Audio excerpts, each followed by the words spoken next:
Hi everyone, it's Kristen here, and I want to talk about some ingredients that we find in skincare products and decide if it feels safe for you to use those in your skincare products or you want to discontinue. So today I want to talk about propanediol. This is a hygroscopic liquid, which means that it attracts and then binds moisture from its environment. It is found in antifreeze, printer ink, and cosmetics. Well, if you know me, I'm already out. I'm not a big fan of using any ingredients that are in antifreeze or printer ink. But if you're still not sure, let me continue explaining. So the reason it's used in skincare is because it's a very inexpensive humectant.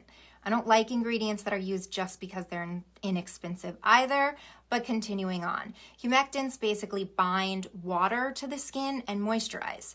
So the cosmetic industry really likes moisturizers based in water, but I completely disagree.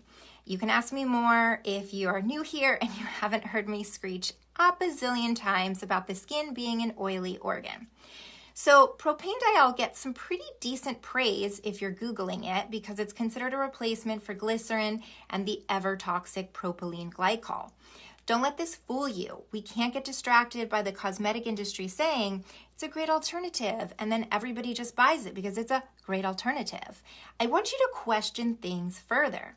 I'm not a scientist, but I will share how I tune into ingredients and decide if intuitively they feel healthy and supportive for me, and then I offer you the same option for your own body. Propanediol comes basically from two sources that I can find. One is corn, the other is petroleum. So if it's coming from a corn source, pretty much it's guaranteed to be filled with glyphosate, which we already know is poisonous. If it's coming from petroleum, I also don't really think this is a great ingredient for your skin, because petroleum blocks the detox channels. Your skin is basically a backup excretory organ for your liver, large intestines, lungs, and blood, and that channel needs to constantly stay open. So petroleum is also known to be contaminated with polycyclic aromatic hydrocarbons, which exposure for extended periods of time are associated with cancer. It's also used as a solvent in skincare. I know at least for salicylic acid and also some other ingredients that are typically very hard to dissolve. This makes me think of when boat captains use soda as a solvent to degrease their boats. Well, sorry, I don't want that in or on my body.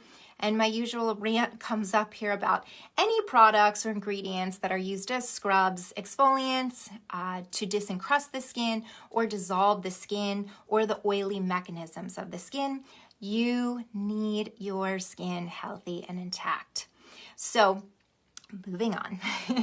From what I read, propylene is basically a byproduct of petroleum that's converted to propene and then propylene oxide, which is known to cause cancer. It's basically what makes plastic, and also I think that anything plastic on your skin is going to block the natural energy and the life force of your skin. So you can separate this down even further to propylene glycol. Now, although propanediol is considered a safer alternative to propylene glycol, it's only a small molecular difference from propylene glycol, so that really doesn't make me feel safe. It makes me think that they just haven't studied enough. Again, just my opinion. Even with all this information on the toxicity of propylene glycol, it's still used in tons of cosmetics, foods, medications, and other things. So I don't really feel safe about these things being in my environment in general. There are differing opinions about whether or not propylene glycol is even considered toxic after knowing all these things and having studies that show that it causes neurological symptoms, skin irritation, allergic reactions, respiratory problems, and more. The studies on propanediol are kind of limited from what I could research, but currently the data suggests that using it topically is generally considered safe. Even the EWG reports that it's not expected to be toxic or harmful when it's used topically. Most studies show that's really just skin irritation and possible sensitization. Okay, so they say that, but then I also found some studies where in rats, high doses of propanediol, even though it was inhaled and not used topically, was actually proven to be fatal. So here's all the information. Why don't you decide what feels good for you to use on your beautiful, gorgeous skin?